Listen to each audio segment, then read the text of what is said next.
This is the story of the 1971 war. What were its causes, how it was conducted, and how it was wrapped up. We will put you on an aircraft so that you can understand how the war was won from the sky.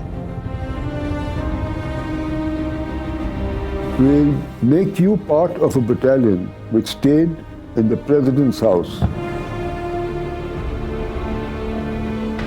We will march with the soldiers of the Indian Army. This is the story of the Indian Armed Forces and how we ensure victory in war.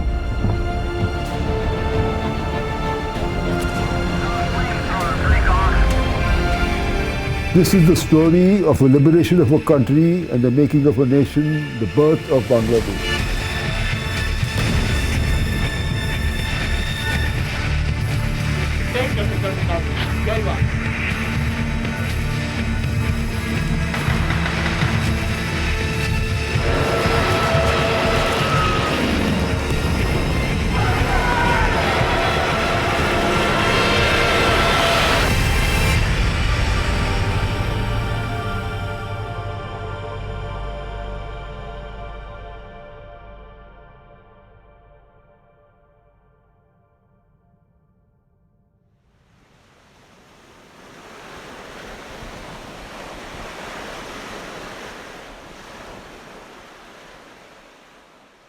The INS Kukri story has a background, and the background was what happened in 1965.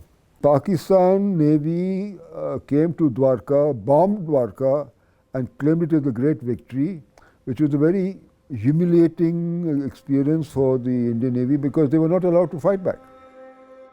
So this probably was one of the major causes of why the Indian Navy was so successful in 1971, in the sense that they said, we have to prove that we are no less and better than any other navy in the world.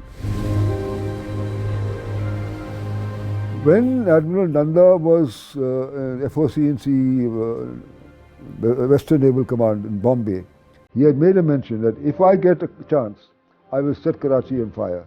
And he kept to that promise because Karachi burnt for 7 days and 7 nights when the oil fields were on fire.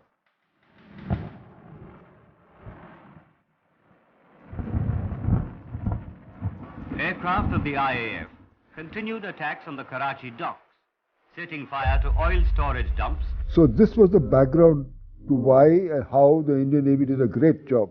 Unfortunately, the anti-submarine minesweepers which we had, the Kukri, the Kirpan and the Kothar, their sonar distance to record enemy ship was only 2,500 meters.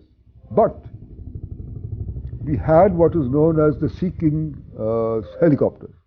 As long as the Sea King helicopters were there to protect the anti-submarine frigates, the Pakistani Daphne class submarines, the Hangor, the Mangro and the Shushuk, kept away from the scene of battle.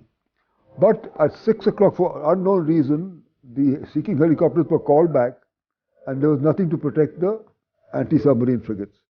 And as a result, the Hangor was able to fire the torpedo.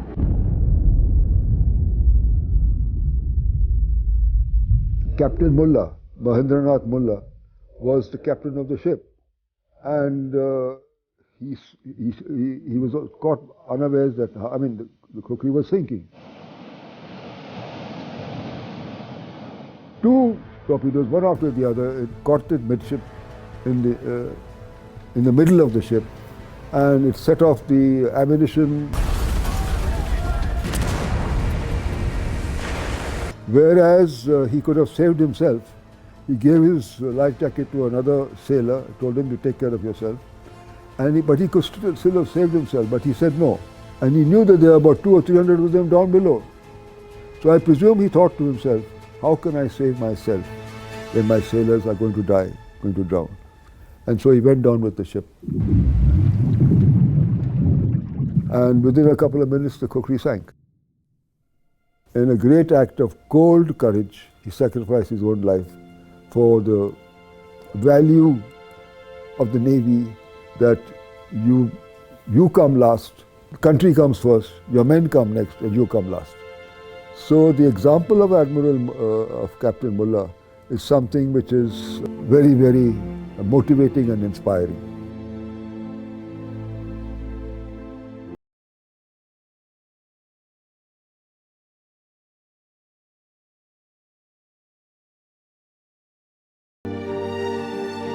The Indian Navy is called the silent service. They don't talk about themselves, and therefore it hasn't got the importance they deserve. They did a fantastic job. No merchant ship from any country in the world could approach Karachi harbour without permission from Delhi. This is unprecedented. So the success of the Indian Navy on in the western side and the eastern side was fantastic.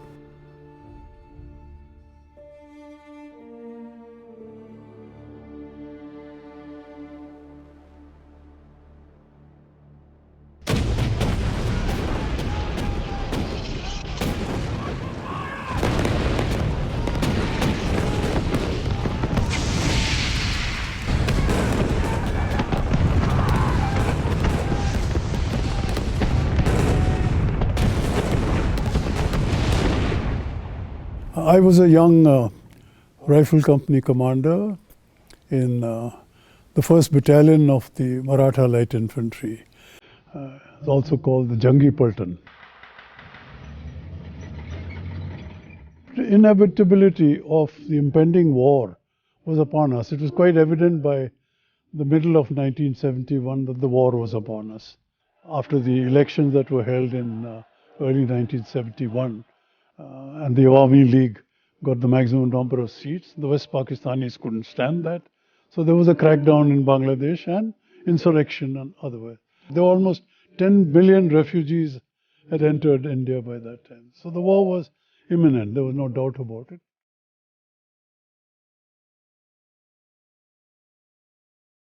Preparation. Getting the troops together, preparing for the war. It helped us to equip and train the Mukti Bahini. You know, those who were volunteers to fight for the sake of their country. On the night of 13th of November, 1971, we set off on this ambush, the 2-company ambush. We were then tasked by our commanding officer to move up, close in during the night of 9th, 10th December into Jamalpur. So we moved up during the night. But I hardly closed my eyes when my platoon commander, this is nearly midnight by then, he gave me a call comes up on the radio set. He's saying, "Sir, I can hear the voices of a noise of vehicles coming from the Jamalpur." So he asked me, what should I do? I said, do. The moment they come within range, you let go. Fire off and knock whatever you can out. And it so happened that as the leading vehicle came, he again used one of the 57mm recoilless rifles. God bless that weapon. And for the first vehicle was blown up in flames. And then all hell broke loose. Firing from all, our own boys and the Pakistanis. Allahu Akbar karke, they came charging at our positions and firing us. I quickly reached out to put on my jungle boot to go and, to exercise control. And I found that the jungle boots had been ripped apart by bullets that were flying around. In order to guide them, I left my company location to tell them where to come in. And as I was doing that, my lungi got stuck against some bushes and it came off. And I had taken the precaution of wearing a pair of shorts. So I was wearing shorts. I didn't go naked at that time. And it so happened that as I was doing this, my good old Sahayak bodyguard, he suddenly from his big pack, I don't know why, how, where, he pulled out a pair of Hawaii chappals and gave it to me. I said, by God, why he was carrying it, I still don't know. Because after that, I was able to a little more comfortable on my feet. And then, of course, as I said, the whole night this carried on. So by about 4:30, the firing had ceased. And we could see some of these chaps, साहब वो हम surrender करना चाहते हैं, sort of thing, Urdu में, Punjabi में, जो भी है. So then we said, okay, come forward with your hands up. As I said, it started at about midnight and the firing had ceased at about 4:30 in the morning. And by about 5:30, it was dawn had broken. And there were all these Pakistani, bodies lying in front of our positions. And my commanding officer came out and, onto the road and saw this sight. And, obviously he was thrilled that we had managed to achieve. So was the brigade commander, who was also with one of the other companies in the depth area. On the 16th morning, they had agreed to surrender, so they sent a message, and our General Officer Commanding General Nagra, the brigade commander, and our commanding officer Brar drove into Dhaka. That's how General Jacob then flew by helicopter into Dhaka on the morning of the 16th and negotiated with Nazi the terms of the surrender, the documents. So as we were entering Dhaka, all these Pakistanis were there glaring at us. They were still with their weapons and all that, but they had surrendered. So I moved along the road, entered the cantonment and a slightly sort of a posh area. Suddenly I found a house, a big mansion, the president's house. There was no one at the gate. We went inside, no one in the house. So I told my chaps, I said, we stay here tonight. That was the president's house in Dhaka. The president's house means the house that Yahya Khan used to stay in whenever he visited Dhaka. So I spent the night in the bedroom that Yahya Khan occupied, and we spent our night. We had our dinner in that lovely dining room in his crockery that he had and all that. One is about our men. I think, our men are absolutely, you can't find enough words to praise them. They're outstanding. In 92, 93, I was the head of UN forces in the former Yugoslavia. And I had military personnel from about 34 countries of the world under my command. So I think I can speak with some degree of authority on the quality of our men and the junior leadership. Outstanding by any stand. We're second to none in that respect.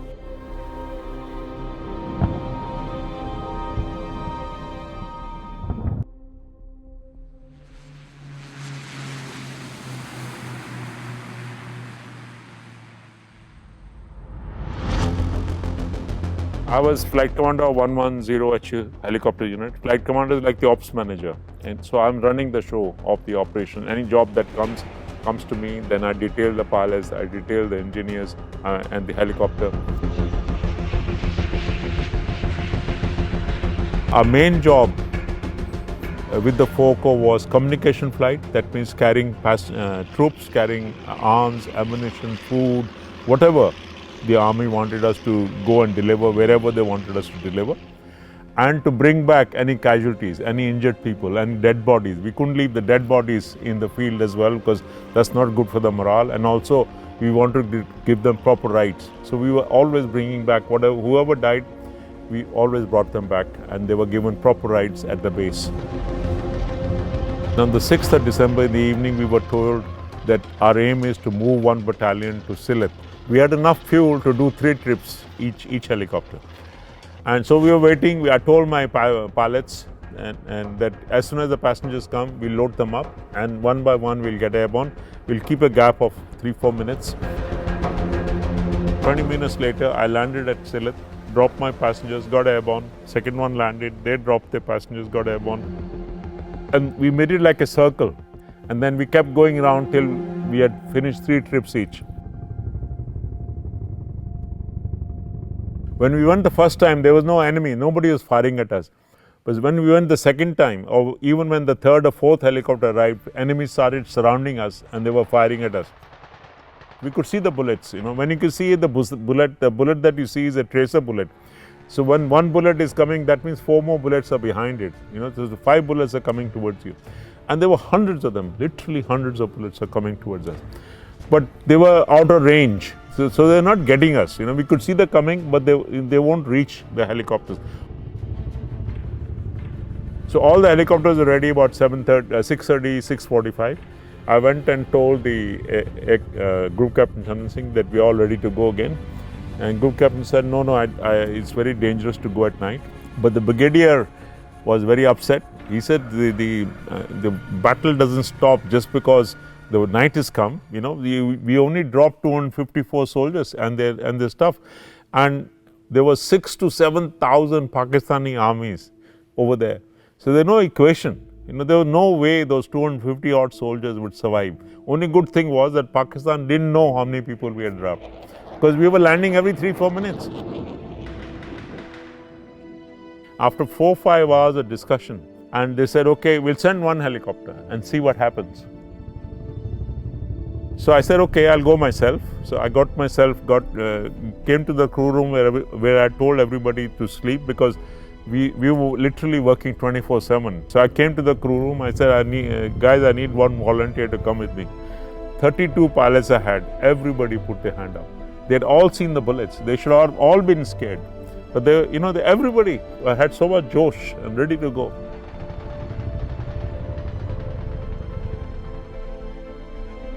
By 9th morning, we had delivered 900 soldiers, plus their arms, plus their ammunition, plus whatever. So total about over 4,000 soldiers and over 700 tons of equipment.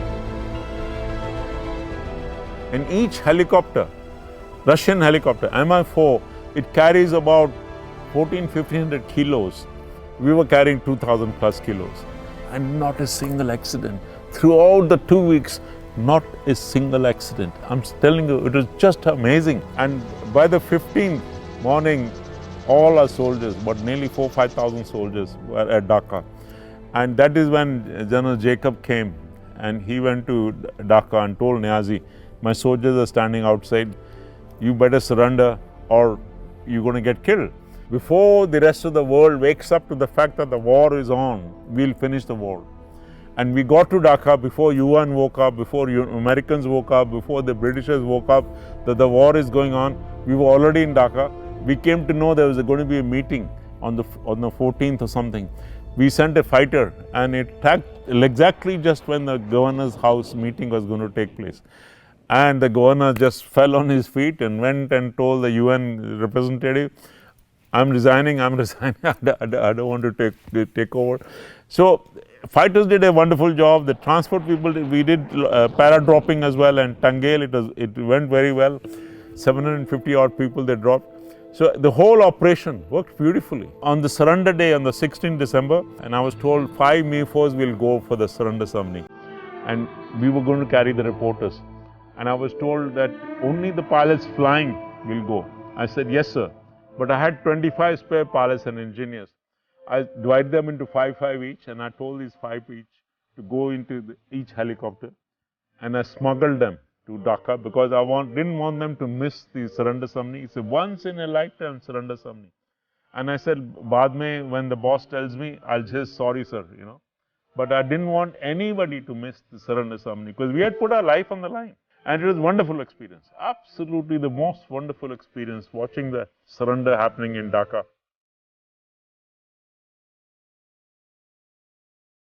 And I don't even, you might have seen in the Second World War movies when the Americans went in and into Paris, and what a reception they were getting, the similar reception we were getting from the Bengalis.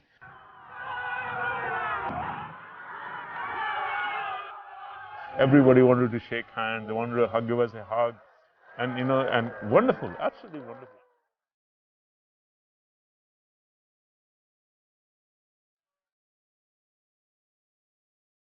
At 4 p.m. on the 16th of December 1971, Lieutenant General A.A.K. Niazi signed the instrument of surrender and placed himself and his troops under the command of Lieutenant General J.S. Arora, GOC-in-C, Eastern Command. When you analyze and look at this war, you have to place it in perspective. The 1971 war was the only real total military victory that the Indian Army forces secured after independence. Which other country in the world captures the whole country and hands over to the Bengalis? Nobody. Most countries capture it and keep it for themselves. The Indian Armed Forces is not one of the best in the world. It is the best in the world.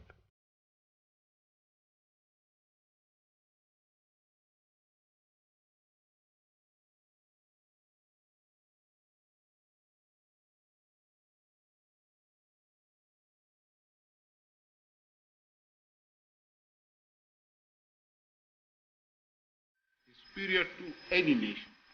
If not superior, it's second to none.